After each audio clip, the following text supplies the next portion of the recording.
Dan kita akan memasuki saat-saat yang paling menentukan dalam acara pembukaan ini, yaitu mengikuti amanat Presiden Republik Indonesia Bapak Kiai Haji Abdurrahman Wahid.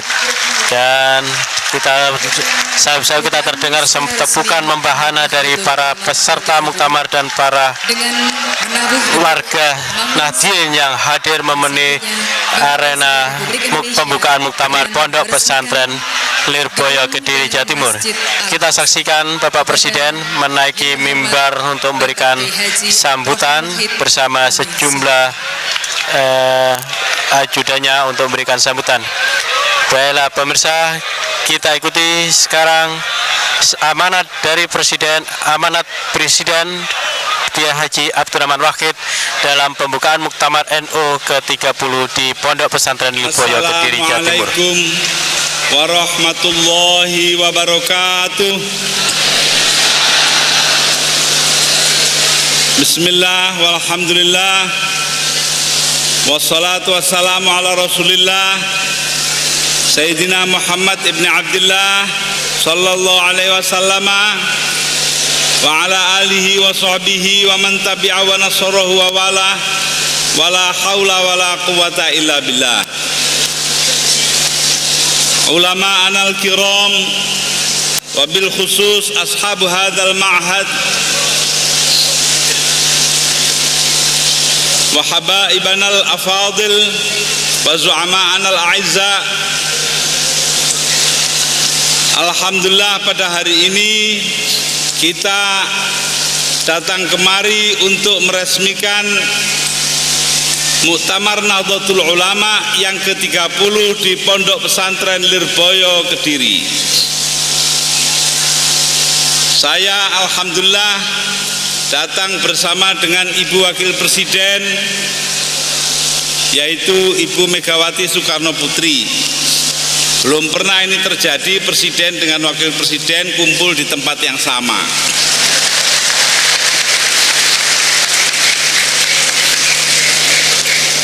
Ini tidak lain menunjukkan bahwa Ibu Wakil Presiden, sehari-hari saya panggil Mbak Mega, adalah orang yang ingin bersama-sama saya, kata orang Jawa, kelayu kakange. Terbawa kakaknya, karena selama ini saya menganggap beliau sebagai adik. Kami berdua sudah lama kenal dan saling bertukar pikiran, apalagi saling mendukung selalu. Demikian juga alhamdulillah pada hari ini telah datang untuk menghadiri pembukaan muktamar ini saudara kita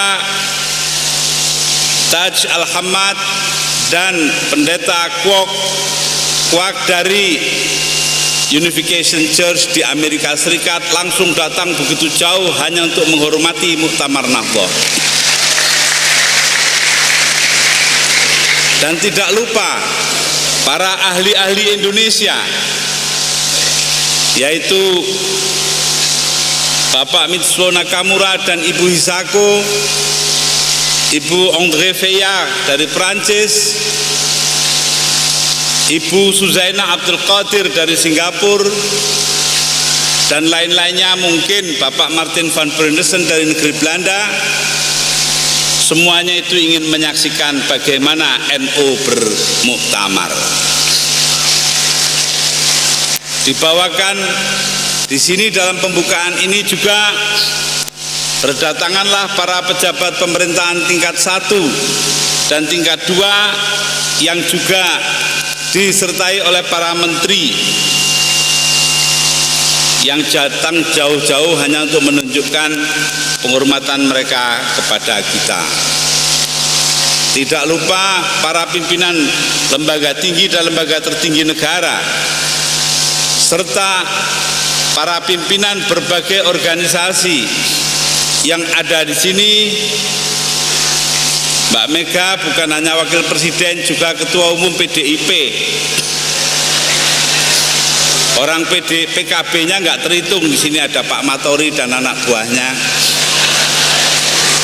Begitu juga dari Muhammadiyah pun datang Bapak Ahmad Syafi'i Ma'arif sebagai ketua umum. Juga dari DPP Golkar ada Bapak Akbar Tanjung.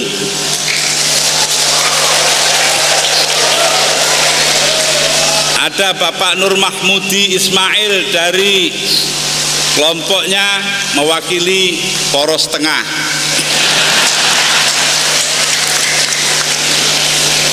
Jadi semuanya itu menunjukkan bahwa ada penghormatan dan penghargaan kepada Nahdlatul Ulama di dalam melaksanakan muktamarnya kali ini. Itu tidak lain hanyalah karena sudah sekian lama Nahdlatul Ulama menunjukkan ciri istimewa, yaitu kemampuan berkorban untuk kepentingan bangsa dan negara. Ini saya rasakan betul. Sudah tidak lihat saja masih disuruh jadi presiden. Ini kan menunjukkan bahwa ya NU segala-galanya yang dipunyai diberikan kepada pemerintah. Kiai-kiai NU tidak memikirkan keadaan mereka sendiri, memikirkan keadaan bangsa dan negara, keadaan rakyat pada umumnya. Datangnya ini dari mana? Tidak lain tidak bukan karena kita berpegang kepada syariah Islamiyah yang diajarkan turun-temurun melalui berbagai cara bagi NU, melalui pondok-pondok pesantren terutama, ditambah cara-cara lain. Ilmu-ilmu 14 macam yang kita pelajari, yang akhirnya berkembang menjadi puluhan macam, bahkan sampai kepada bahar-bahar ilmu arut yang kita gunakan untuk membuat lagu kebangsaan NU, yaitu Selawat Badar. Saya katakan pada Mbak Mega itu loh, selawat lagu kebangsaan NU, Mbak, yang semula dikarang oleh Kiai Ali Tuban dan diaransir oleh almarhum Kiai Ahmad Siddiq dari Jember. Sekarang dalam tempo 40 tahun telah mengumandang di seluruh negeri kita, bahkan ditiru oleh televisi-televisi kita tanpa mengerti asal-usulnya, bahwa Selawat Badar itu digunakan untuk perang. Padahal kita ini niatnya memerangi maasi, memerangi segala macam hal-hal yang tidak benar. Jadi perangnya lain sekarang. Ya semuanya itu tergantung, karena katanya hadis, niatul mukmin khairun min amalih. Niatnya orang beriman itu lebih baik dari pekerjaannya. Ini sering dijadikan alasan yang niatnya baik tapi tidak mau melakukan.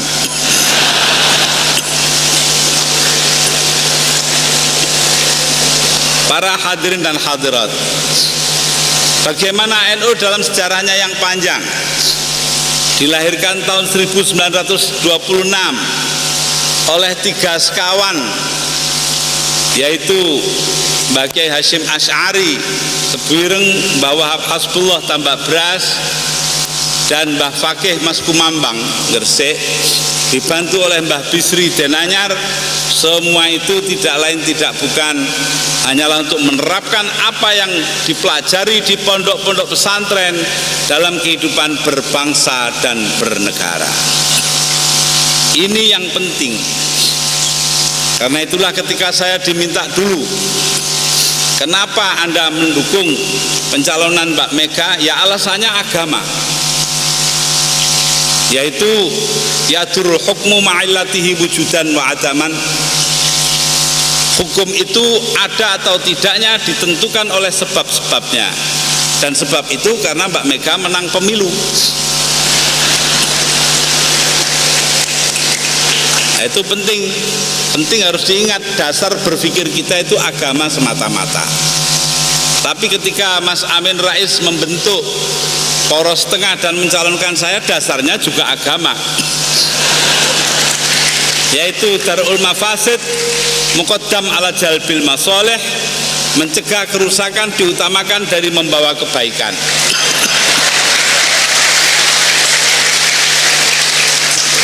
Ya, semua itu berangkat dari pemikiran keagamaan kita yang diterjemahkan dalam kehidupan bernegara. Dengan kata lain, kalau kita melihat agama ini terlepas dari kepentingan mengembangkan bangsa kita, artinya kita sendiri yang memisahkan agama dari kehidupan. Ini tidak diperkenankan oleh agama. Justru agama harus menjadi motor kehidupan. Inilah tugas dari Menteri Agama kita sekarang. Bukan hanya jadi pajangan, bukan hanya menjadi ornamen, tetapi menjadi motor.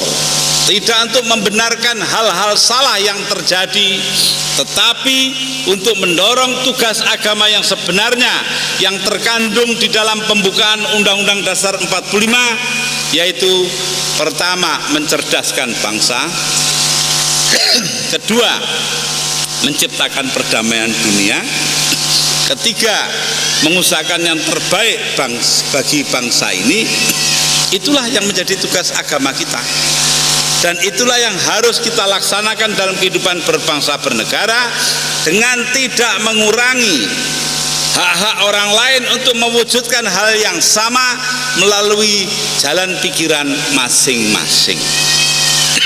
Ini penting, karena saat ini umat Islam banyak berpendirian bahwa dengan mengikuti ayatul Quran dan hadis dan ayat-ayat Quran saja, dilihat secara terleknya saja, sudah cukup tanpa penafsiran. Ini salah sama sekali. Kita memerlukan penafsiran. Karena itulah kita memerlukan adanya ahli-ahli agama. Beberapa waktu yang lalu, ketika belum ada bunyi-bunyi tentang presiden, waktu itu Al-Mukarram Kiai Sahal Mahfud mengatakan kepada saya, beliau adalah paman, jadi kalau manggil saya nama saja, Dur, kelihatannya cabang-cabang kok ingin kamu jadi Rois Am. Saya katakan tidak, Kiai, karena Hadratus Syekh mendirikan NU atas dasar hukum Islam alias fikih. Beliau mengarang 11 kitab, dari Tambihatul Wajibat hingga kepada Tahrimu Qatil Arham, itu semua fikih. Kiai Fakih Mas Kumambang yang menjadi wakil Rois Akbar juga kalau mengarang hanyalah tentang fikih. Kemudian Kiai Wahab Hasbullah adalah ahli usul fikih. Pengganti beliau Rois Am Kiai Bisri Sansuri, ahli fikihnya. Kiai Ali Maksum di Kerapiak Jogja yang menggantikan, juga orang yang mendalam ilmu fikihnya dan mengajarkan fikih. Setelah itu muncul Kiai Ahmad Siddiq Jember sebagai Rois Am yang juga orang fikih. Dan terakhir tadi kita dengarkan Bapak Kiai Ilyas Ruhyat yang walaupun orang yang senang dengan tasawuf, tetapi tidak pernah melupakan kewajiban berfikih dengan mengajarkan kitabul fiqh. Jadi karena itu jangan karena saya ini bangsa Badui. Kalau ngajar nahwu berani, ngajar arut berani. Mungkin kalau dipaksa-paksa ngajar hikam masih berani. Tapi kalau fikih angkat tangan. Jadi ini namanya tradisi NU itu tahu diri. Kalau tidak sanggup ya tidak sanggup, repot-repot. Kiai sehal nanya kepada saya, lalu siapa yang ngerti fikih? Lu kayak sampai ndak ngerti tradisi NU saja, gimana? Lah yang usul yang harus tanggung jawab.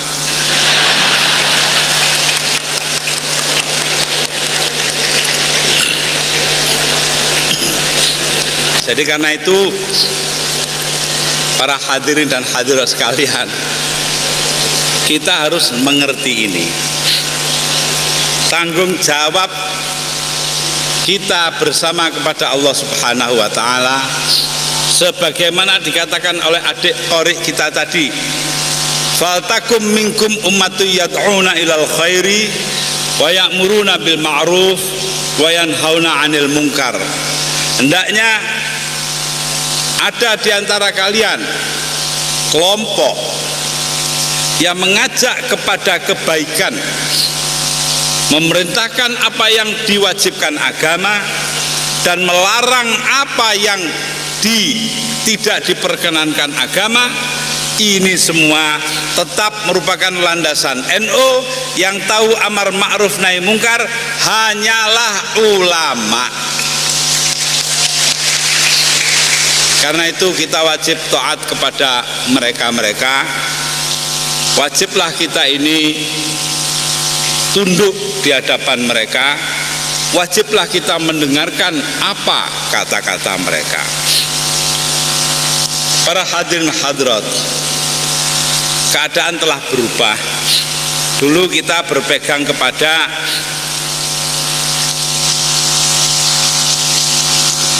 pujiannya Abu Nawas, ilahi lastulil firdausi ahla wala aqwa ala naril jahimi fahab li taubatan waghfir dhunubi fa innaka ghafirudz dzambil azimi. Ya Allah, aku tidak kuat dengan api neraka, tapi aku juga tidak bisa masuk surga. Karena itu berikan kepadaku pertaubatan, karena hanyalah Engkau yang bisa memberikan tobat atas dosa-dosa yang besar. Sekarang kita maju perang dengan selawat Badar. Ini semua artinya ada perubahan-perubahan. Tergantung kepada niat kita melakukan perubahan-perubahan itu. Karena itu tadi sudah dikatakan oleh saudara ketua panitia, al-muhafadzatu alal qadimis sholih wal akhdhu bil jadidil aslah. Hendaknya kita memelihara apa yang baik dari yang lama dan mengambil yang lebih baik dari yang baru. Ini prinsip tidak bisa kita tinggalkan. Ini harus tetap ada dalam kehidupan kita. Keluhan-keluhan mengenai ekonomi, mengenai sudah porak-porandanya bingkai berbangsa kita, sehingga harus diperbaiki kembali bingkai-bingkai itu. Begitu juga sudah munculnya masalah kemiskinan, terutama juga kita ini menghadapi hal-hal yang sifatnya buruk untuk akhlak kita, seperti masalah narkoba. Itu semua tidak bisa dipecahkan kecuali kalau kita berpegang kepada ketentuan di atas, yaitu kita tetap melihat kepada yang baik bagi kehidupan kita bersama. Perkara yang baik itu ditafsirkan macam-macam, itu masalah penafsiran. Jadi karena itu saya harapkan para muktamirin hendaknya melihat masalah ini dengan jernih dan menyadari bahwa Nahdlatul Ulama ini adalah sebuah organisasi agama yang juga menjalankan tugas memberikan kritik dan mengawasi jalan pemerintahan dari sudut agama. Saya gembira sekali tadi membaca di harian Kompas kata-kata dari saudara PCNU Lampung Barat dari Liwa, yaitu bahwa NU jangan sampai lupa mengkritik pemerintahan yang ada. Ini sudah dijalankan NU lama sekali. Bahkan saya 15 tahun rasanya diinjek-injek hanya karena tidak cocok dengan pemerintahan yang ada. Masa ini akan kita tinggalkan hanya karena Anda mau baik-baikan sama saya? Boleh baik tetapi tetap kritis. Hubungan baik tetapi bersikap kritis. Itulah yang menjadi landasan bagi demokrasi di negeri kita. Bukannya kita mencari muka kepada orang untuk bisa tetap berkuasa. Karenanya saya merasa sangat bergembira dengan keputusan MPR yang membatasi masa jabatan presiden. Ini berarti di masa-masa yang akan datang kita semua terikat kepada apa yang telah ditentukan oleh rakyat kita, tidak bisa mengelak dari situ. Karenanya saya berharap bahwa Anda semua para muktamirin, peserta muktamar kita yang semuanya adalah rakyat, tetap memberikan kritikan-kritikan yang membangun. Kapan saja silakan berikan kepada kami melalui saluran-saluran yang baik. Ini penting sekali. Saya sadari ini karena apa? Karena memang dikira orang jadi presiden itu enak,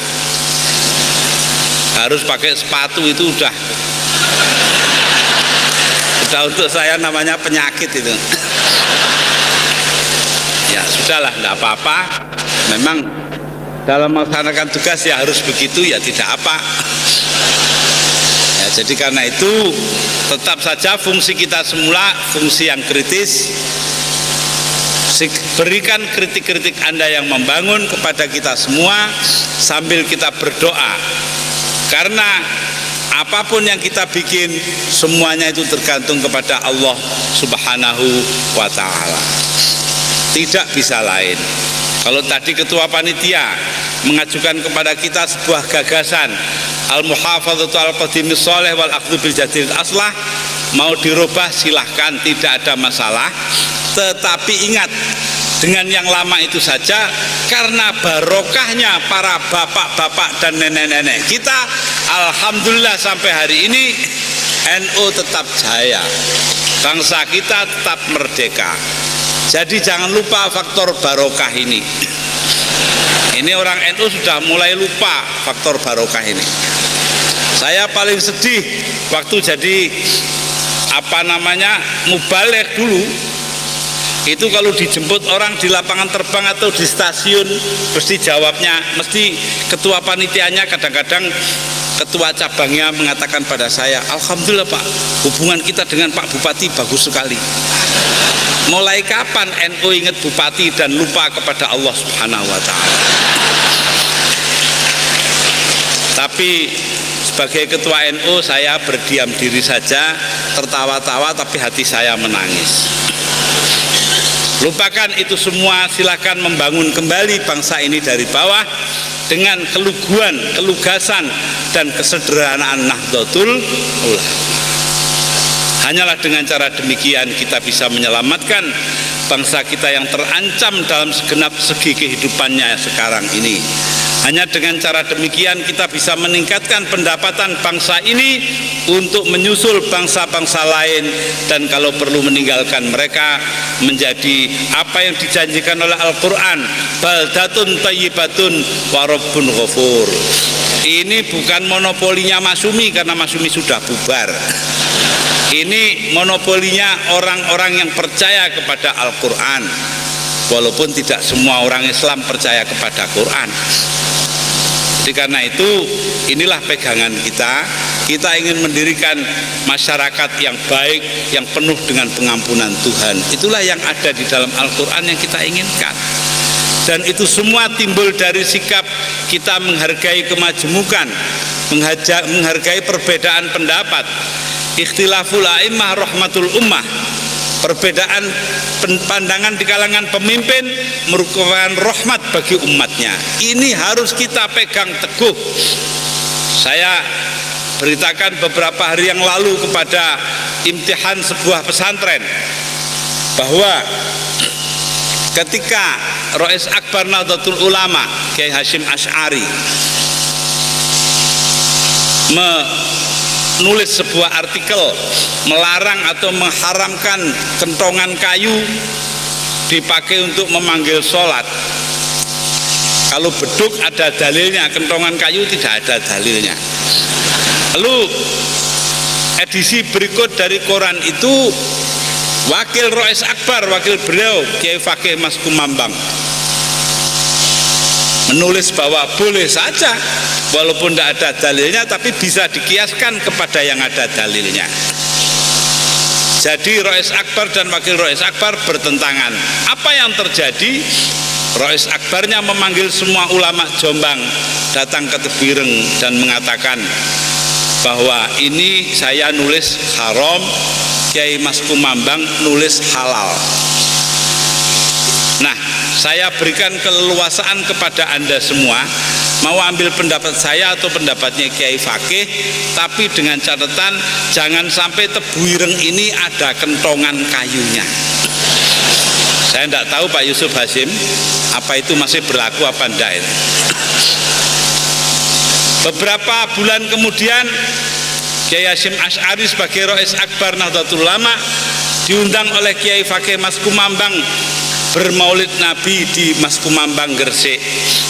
Apa yang terjadi? 3 hari sebelum kedatangan Kiai Hasyim ke tempat itu, seluruh masjid dan musola di Kabupaten Gresik itu semua dikirimi surat oleh Kiai Fakih. Selama Kiai Hasyim Asy'ari berada di Kabupaten Gresik, harap semua kentongan diturunkan. Inilah toto kromo atau adabul munazoroh dari para ulama-ulama kita di masa lampau. Sekarang baru berbeda torekot saja sudah tidak mau saling mengenal, muridnya sudah tidak boleh saling mengunjungi. Ini berarti NU sudah beranjak dari zamannya beliau-beliau itu. Karenanya NU ini bagian dari bangsa, bangsa perlu diselamatkan, mari kita selamatkan NU. Inilah yang sebenarnya menjadi inti daripada muktamar kali ini di Lirboyo, yaitu bahwa hendaknya NU kita selamatkan demi menyelamatkan bangsa dan negara sebagai pengabdian kita bersama sesuai dengan anjuran dari agama kita. Wal takum minkum ummatu yad'una ilal khairi wa ya'muruna bil ma'ruf wa yanhauna 'anil munkar. Wassalamualaikum warahmatullahi wabarakatuh. Kami mohon perkenanan Bapak Presiden Republik Indonesia, Bapak Kiai Haji Abdurrahman Wahid, untuk membuka secara resmi Muktamar Nahdlatul Ulama ke-30 dengan menabuh beduk Mangunsari.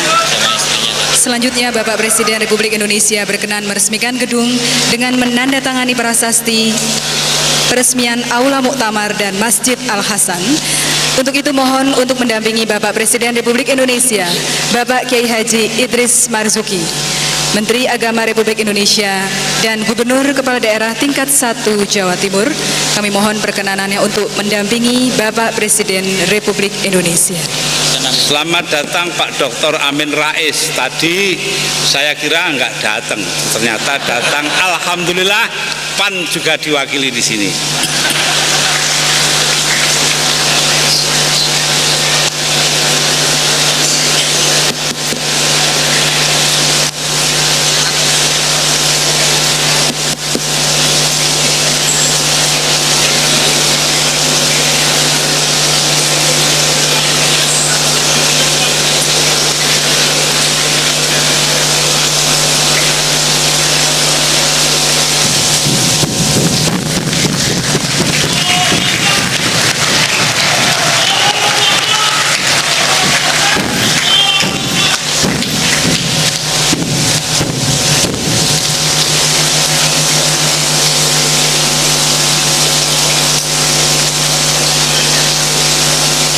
Selanjutnya kami mohon perkenanan Bapak Presiden Republik Indonesia untuk meresmikan Aula Muktamar dan Masjid Al-Hasan dengan penandatanganan 2 prasasti di tempat penandatanganan prasasti. Kami persilahkan.